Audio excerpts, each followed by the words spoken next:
好啦，咁我哋今日就開箱呢個應該係全香港第一部嘅 E80電動輪椅啦。咁係碳纖維車框嚟嘅。咁呢個係上得飛機版本，咁可以咧有另一個版本咧係20A 容量電池咧就行得遠啲嘅。咁我哋可以過嚟呢邊睇啦。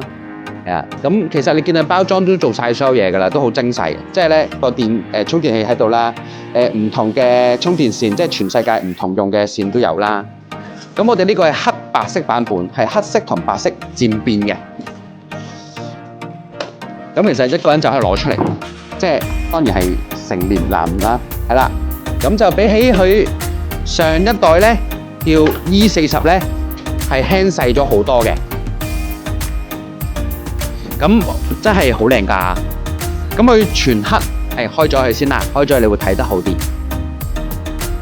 同埋咧，如果你哋摸過咧，就知咧呢部車嘅 carbon fiber 嗰個成型咧係同平時嘅碳纖維嘅成型係唔同嘅。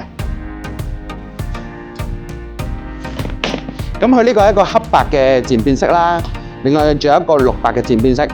咁佢咧係用咗 E40嗰個車框，佢呢個碳纖維咧係個成色咧係滑身嘅，係啞色嘅。